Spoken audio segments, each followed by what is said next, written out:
Renewable energy alone wouldn't help us hit our climate goals in time. Reuters, Nick Oxford. Ever since the Paris Climate Agreement was signed in 2015, there has been a sense of buoyancy in the environmental community. The optimism was shaken briefly when Donald Trump announced the U.S. would pull out of the agreement, but then restored quickly as every other country in the world recommitted to the cause of keeping global average temperatures from rising by more than 2 degrees Celsius above pre-industrial levels, or, better still, 1.5 degrees Celsius. The optimism is kept aloft by some promising trends. The costs of renewable energy are getting lower and lower. Shareholders of oil companies are pressuring them to fess up to the climate risks inherent to the business. Investors are pouring ever-growing sums into green bonds. Countries are becoming more ambitious about climate goals. Some are planning to ban the use of petroleum-powered cars, while others are aiming to hit zero emissions within decades in all sectors, including transportation, power, and industry. All this would make it seem we're on track. But we are not. In 2017, the world set a new record high for greenhouse gas emissions. What can we do to turn the tide? In two separate analyses published this week in Nature Geoscience, Glenn Peters and Oliver Gedden, researchers at the Center for International Climate Research and the Max Planck Institute for Meteorology, respectively, argue the solution is to completely rethink the way we set the policies designed to push us towards climate goals. Changing the status quo to convert the Paris Climate Agreement's temperature-based targets into achievable goals. Scientists calculate something called a carbon budget, or the total amount of greenhouse gas that all countries together can put into the atmosphere without causing average global temperatures to breach the crucial thresholds. All scientists agree the current pace of climate change is unprecedented, and that it's largely the result of human activities. But they debate the value of carbon budgets.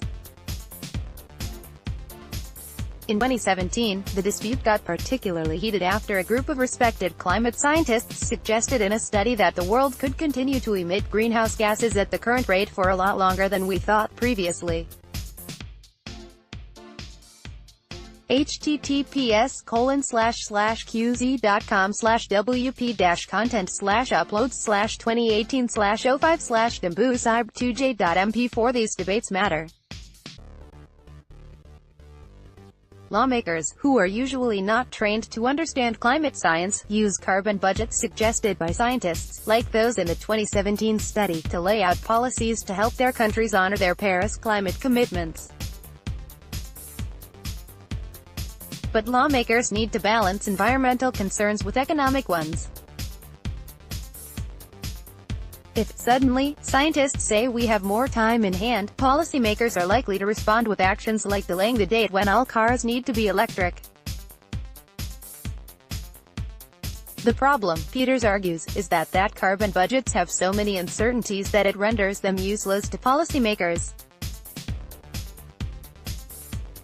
In his analysis, Peters says it's possible to make scientifically valid arguments for both a large carbon budget and a small carbon budget. That's because these budgets are derived from climate models, which are themselves based on hundreds of variables, and any small change in a handful of variables can produce different results. The carbon budget is great for an elevator pitch, Peters says. But it does not really serve a useful purpose for policy. A better target, he says, would be zero emissions. The zero emissions goal is acknowledged in Article 4 of the text of the Paris Climate Agreement. Though it doesn't set a date for when the world should reach that target, it does say that rich countries need to get there sooner than poor ones. Most scientists agree that the zero emissions target date should likely be early in the second half of the century. A zero emissions target may seem inflexible, but it's actually much more actionable than a variable and uncertain emissions budget.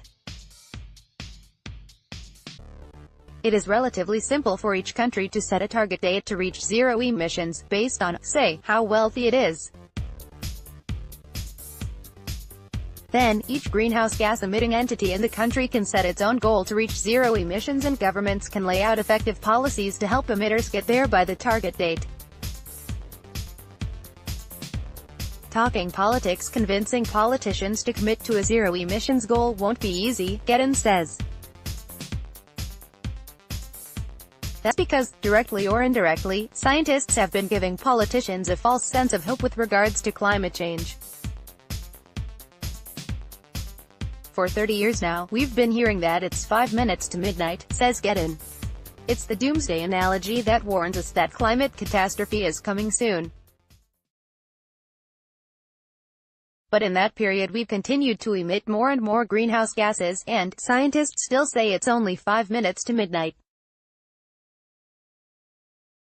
His concern is not that this is false, but that politicians hearing the message will only take home its first part, that the goals are attainable, and ignore the section where the experts lay out the specific details necessary to reach those ends. Scientists have good reason for employing positive rhetoric. They worry that if they say the goals are infeasible, then politicians would give up on climate action. They are constantly shifting and shaping their assumptions to keep their story alive, because they fear defeatism, says Geddon. It's one reason there are so many different carbon budgets for hitting the same climate goals. They're essentially offering up a sampler platter for policymakers to choose from, allowing them to pick whichever budget makes their political life easier. For example, until 2007, the concept of negative emissions, which relies on developing technologies cheap enough to pull carbon dioxide from the air, did not feature in popular climate models.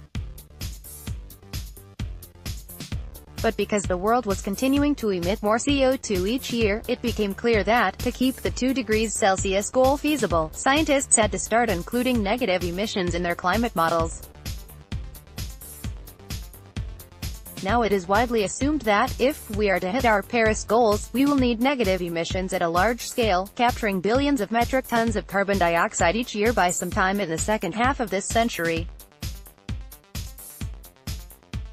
Geddon has a solution to the communication breakdown that currently exists between scientists and policymakers.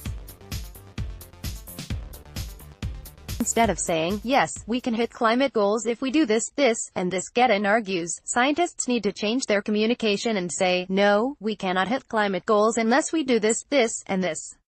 That, he argues, will encourage among lawmakers the urgency scientists feel, but have failed to articulate to date. Read next. Humanity's fight against climate change is failing. One technology can change that.